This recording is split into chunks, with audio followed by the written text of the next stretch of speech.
ആട്, തേക്ക്, മാഞ്ചിയം. പറ്റിക്കപ്പെടാൻ മലയാളികളുടെ ജീവിതം പിന്നെയും ബാക്കി. എത്ര കണ്ടിട്ടും കൊണ്ടിട്ടും പഠിക്കുന്നില്ല മലയാളി. കുറഞ്ഞ ദിവസം കൊണ്ട് കൂടുതൽ പണം നേടി കോടീശ്വരനാകാം എന്ന ഉറപ്പുകേട്ട് ആ വ്യാമോഹവുമായി നടന്നവർക്കിപ്പോൾ വലിയ തിരിച്ചടി. കേരളം മുഴുവൻ ചർച്ച ചെയ്യപ്പെട്ട ഒരു തട്ടിപ്പായിരുന്നു ഹൈറിച്ച് തട്ടിപ്പ്. ഇപ്പോഴിതാ ഹൈറിച്ച് തട്ടിപ്പ് കേസ് അന്വേഷണം CBIക്ക് വിട്ട് സംസ്ഥാന സർക്കാർ ഉത്തരവിറക്കി. DGPയുടെ ശുപാർശ പ്രകാരമാണ് ഈ നടപടി. നിലവിൽ ക്രൈംബ്രാഞ്ചിന്റെ സാമ്പത്തിക പരിശോധന വിഭാഗമാണ് അന്വേഷണം നടത്തുന്നത്. ക്രൈംബ്രാഞ്ച് അന്വേഷണത്തെക്കാൾ കേന്ദ്ര ഏജൻസിക്ക് കൈമാറുന്നതാണ് അഭികാമ്യമെന്നാണ് DGPയുടെ വിലയിരുത്തൽ. മൾട്ടി ലെവൽ മാർക്കറ്റിംഗ് ബിസിനസിന്റെ മറവിൽ 1600 കോടിയിലേറെ രൂപ വിവിധ വ്യക്തികളിൽ നിന്ന് ശേഖരിച്ച ഹൈറിച്ച് ഉടമകൾ OTT പ്ലാറ്റ്ഫോമിന്റെ പേരിലും ഇടപാട് നടത്തിയെന്നാണ് EDയുടെ കണ്ടെത്തൽ. ഓഹരി വാഗ്ദാനം ചെയ്ത് ഒരാളിൽ നിന്ന് 5 ലക്ഷം വീതം 200-ലേറെ പേരിൽ നിന്ന് പണം പിരിച്ചതായാണ് കണ്ടെത്തൽ. ഏതാണ്ട് 12 ലക്ഷത്തിലേറെ വരിക്കാർ ഉണ്ടെന്നും അവകാശപ്പെട്ടിരുന്നു. ഹൈറിച്ച് OTT എന്ന പേരിൽ ഉടമകൾ പുറത്തിറക്കിയ ഈ പ്ലാറ്റ്ഫോം വാങ്ങിയത് വിജേഷ് പിള്ളയിൽ നിന്നാണെന്നാണ് ചോദ്യം ചെയ്യലിൽ ഹൈറിച്ച് MD ആയ പ്രതാപനും ഭാര്യ ശ്രീനയും മൊഴി നൽകിയത്.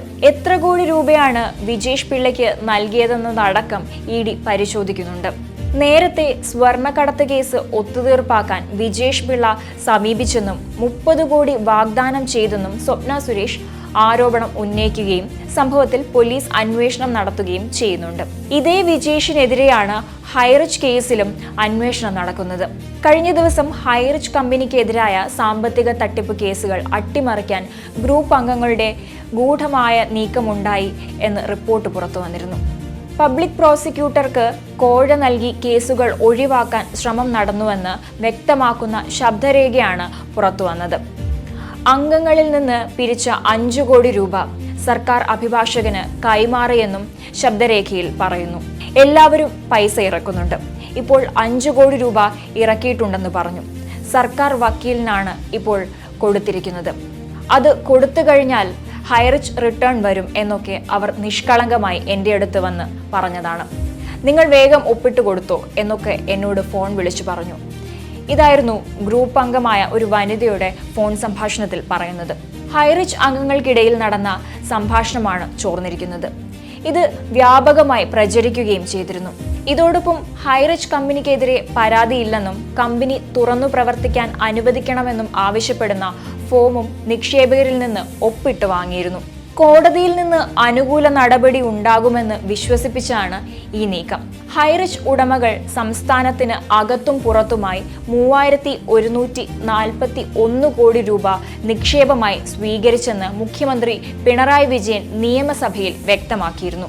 ഹൈറിച്ച് ഓൺലൈൻ ഷോപ്പിന്റെ പേരിലുള്ള സ്ഥാവര ജംഗമ വസ്തുക്കൾ ബഡ്സ് ആക്ട് പ്രകാരം കണ്ടുകെട്ടാനുള്ള നടപടികൾ അവസാന ഘട്ടത്തിലാണെന്നും മുഖ്യമന്ത്രി ജനുവരിയിൽ മറുപടി നൽകിയതാണ്. എന്താണ് ഹൈറിച്ച് ഗ്രൂപ്പ് എന്ന് നോക്കാം.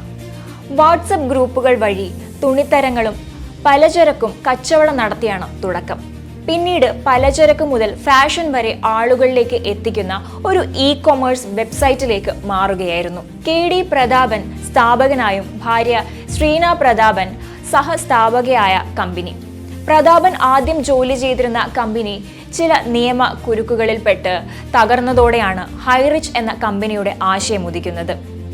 ഇടനിലക്കാരില്ലാതെ ഫാക്ടറികളിൽ നിന്നുള്ള പ്രൊഡക്റ്റുകൾ വാങ്ങി നേരിട്ട് ജനങ്ങളിലേക്ക് എത്തിക്കുകയാണ് തങ്ങൾ ചെയ്യുന്നതെന്നും ഏറ്റവും വിലക്കുറവിൽ ആളുകൾക്ക് സാധനങ്ങൾ വാങ്ങാൻ കഴിയുമെന്നുമായിരുന്നു കമ്പനിയുടെ വാദം. കമ്പനി പതിയെ വളരാൻ തുടങ്ങി. 2019 ആരംഭിച്ച കമ്പനി 2022 എത്തി നിൽക്കുമ്പോഴേക്കും ഒരു സാധാരണ e-commerce വെബ്സൈറ്റിനപ്പുറം മൾട്ടി ലെവൽ മാർക്കറ്റിംഗിലേക്ക് വളർന്നു. സൂപ്പർ മാർക്കറ്റുകൾ, farm city, crypto currency, HR OTT, HR suiting, HR matrimony, smart tech IT company, HR productions എന്നിങ്ങനെ ധാരാളം മേഖലകളിൽ അവർ പ്രസിദ്ധി കേട്ടു.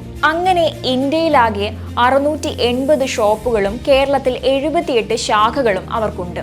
വെറും 3 വർഷം കൊണ്ട് ഒരു കമ്പനിക്ക് എത്താൻ കഴിയാവുന്ന ഉയർച്ചയുടെ ഉച്ചിയിലെത്തി നിൽക്കുന്ന സമയത്താണ് ഉയർച്ചയ്ക്ക് പിന്നിൽ ആരും കേൾക്കാത്ത പല സത്യങ്ങളും പുറത്തു വരാൻ തുടങ്ങിയത്. എന്താണ് ഹൈറിച്ച് തട്ടിപ്പെന്ന് നോക്കാം. കേരളം കണ്ടതിൽ വെച്ചുള്ള ഏറ്റവും വലിയ തട്ടിപ്പ് എന്നാണ് പോലീസ് ഈ തട്ടിപ്പിനെ കുറിച്ച് പറയുന്നത്. ഏകദേശം 1,63,000 ആളുകളിൽ നിന്ന് 10,000 രൂപ വെച്ച് വാങ്ങി 1,630 കോടിയുടെ പണമാണ് സ്ഥാപനം തട്ടിയത്. 126 കോടി രൂപയുടെ നികുതി വെട്ടിപ്പ് നടത്തിയതായി കണ്ടെത്തിയെന്ന് GST വകുപ്പ് പറയുന്നു. ഓൺലൈൻ ബിസിനസ് എന്ന പേരിൽ കൂടുതൽ ആളുകളെ ചേർത്താൽ വലിയ തുകകൾ നൽകാമെന്ന് പറഞ്ഞുള്ള മോഹന വാഗ്ദാനങ്ങൾ നൽകി മണി ചെയിൻ തട്ടിപ്പ്, കുഴൽപ്പണ തട്ടിപ്പ്, ക്രിപ്റ്റോ കറൻസി തട്ടിപ്പ്, നിയന്ത്രണത്തിലുള്ള HR OTT വഴി സിനിമ കാണുന്നവരുടെ എണ്ണം പെരുപ്പിച്ചു കാണിച്ചുവെന്നും കണ്ടെത്തിയതായി അന്വേഷണ സംഘം പറയുന്നു. തട്ടിപ്പുകളുടെ ഒരു വലിയ കഥയാണ് കേരളത്തിന് അകത്തുനിന്നും പുറത്തുനിന്നുമായുള്ള പരാതികളിൽ നിന്ന് മറനീക്കി പുറത്തു വന്നത്. 126 കോടി രൂപയുടെ നികുതി വെട്ടിപ്പ് നടത്തിയെന്ന് പുറത്തു വന്നതോടെയാണ് പ്രതാപനെ GST വിഭാഗം അറസ്റ്റ് ചെയ്തത്. എന്നാൽ ജാമ്യത്തിൽ ഇറങ്ങുകയുണ്ടായി. ഈ സമയത്തായിരുന്നു കൂടുതൽ തട്ടിപ്പുകൾ പുറത്തു വന്നത്. GST തട്ടിപ്പ് മാത്രമാണ് നടത്തിയതെന്നായിരുന്നു ആദ്യം ശ്രീനയും പ്രതാപനും തുടക്കത്തിലെ വാദം ഉന്നയിച്ചിരുന്നത്. എന്നാൽ പിന്നീട് പുതിയ കണ്ടെത്തലുകൾ വന്നതോടെ ആ വാദം പൊളിയുകയായിരുന്നു. തട്ടിപ്പുമായി ബന്ധപ്പെട്ട് ED റെയ്ഡിനായി എത്തുന്നതിന് തൊട്ടു മുൻപേ ഇവർ അവിടെ നിന്ന് രക്ഷപ്പെടുകയും ചെയ്തിരുന്നു.